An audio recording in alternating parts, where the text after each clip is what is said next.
সৃষ্টিকর্তা যিনি আল্লাহ, তিনি বলতেছেন যে মানুষ ছিল এক জাতি, পরে তারা মতভেদ সৃষ্টি করে। কারা মতভেদ সৃষ্টি করে? মানুষেরা মতভেদ সৃষ্টি করে। আল্লাহ তার মতভেদ সৃষ্টি করে নাই বা ভাগ করে দেয় নাই।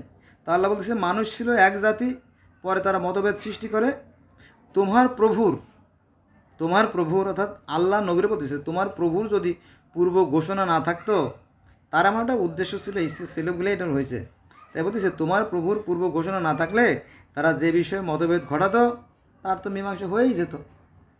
আল্লাহ পাক যদি চাইতেন তাহলে তো সেটা মীমাংসা হয়েই যেত।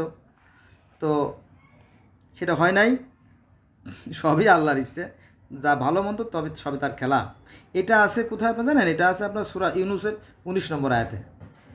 হ্যাঁ, আল্লাহ পাক বলতেছে আমি মানুষকে সৃষ্টি করেছি এবং ভালো মন্দ আমারই সৃষ্টি, এবং আমি একটা খেলা খেলবো। আমি দেখব তোমাদের মধ্যে কে কর্মে জয়ী হয়। ভালো কাজের জন্য আছে পুরস্কার, আর মন্দ কাজের জন্য আছে কি? মন্দ পুরস্কার।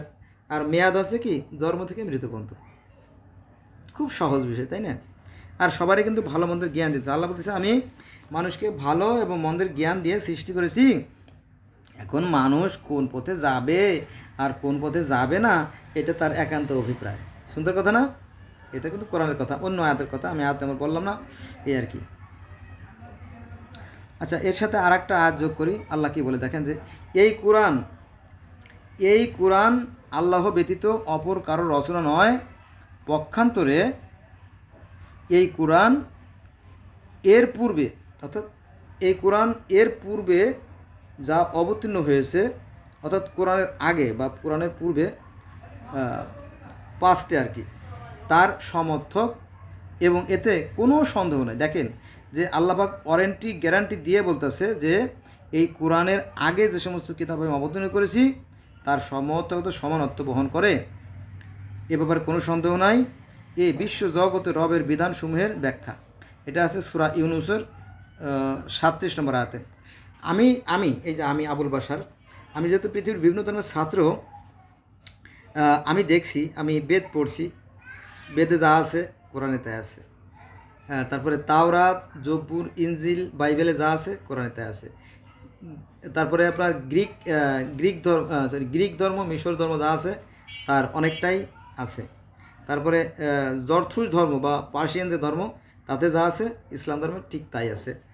এবং ইসলাম ধর্মে যা আছে কোরআনে যা আছে তার প্রায় 90% আপনার ত্রিপিটকে আছে। এবং এর আরও এই ইসলাম ধর্মে অর্থাৎ কোরআনে যা আছে মিশরীয় ধর্মে এবং গিলগামেশের মহাকাব্যে ওই একই ঘটনা আছে। বোঝা গেছে বিষয়টা? এজন্য আসেন আমরা ধর্ম নিয়ে বাড়াবাড়ি না করি। ভালো কাজের ফল কখনোই খারাপ হতে পারে না, আর খারাপ কাজের ফল কখনোই ভালো হতে পারে না। আপনার চারদিকে একটু তাকায় দেখেন, একটু চোখ নাক খোলা রাখেন, দেখবেন, বুঝতে পারবেন যে যেমন কর্ম আমরা করি তেমন ফল আমরা ঠিকই পেয়ে থাকি। সে ব্যাপারে কোনো সন্দেহ নাই।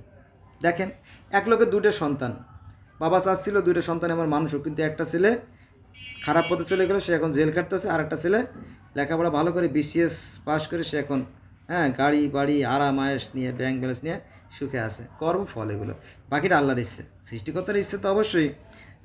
তারপরে মানুষেরও কিছু কর্ম রয়ে গেছে। আসুন আমরা ভালো কাজ করি। নিশ্চয়ই ভালো কাজের ফল কখনো খারাপ হতে পারে না। ধন্যবাদ সবাইকে।